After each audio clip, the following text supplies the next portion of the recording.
Distinguished participants, ladies and gentlemen, in June last year, Ukraine was granted the EU candidacy status. We all know this entails reforms. It entails aligning with EU legislation and policies, but also with values. Gender equality is a political priority and at the core of EU values across its internal and external action.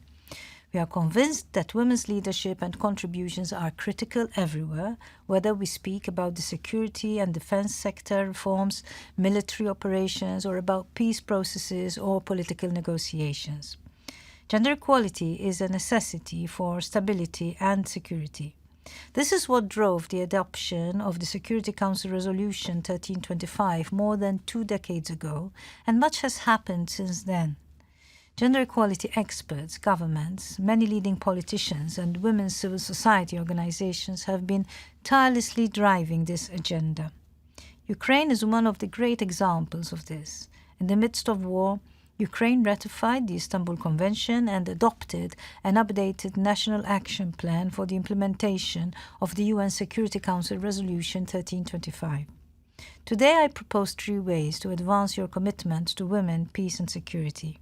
First, consider women's participation and gender mainstreaming as cross-cutting priorities that intersect with the implementation of all pillars of your National Action Plan on 1325. This is not only aligned with the EU strategic approach to women, peace and security, but a key driving force that helps to push delivery of all the other priorities. Second, ensure coherence of all governmental policies with your National Action Plan, from security sector reforms to macroeconomic policies and recovery planning. Women, peace and security is an agenda that should never be marginalized or siloed as a separate topic.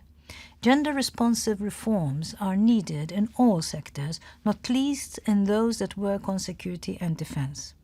Institutional cultures that discriminate against women, whether intentionally or due to unconscious biases, need to be tackled.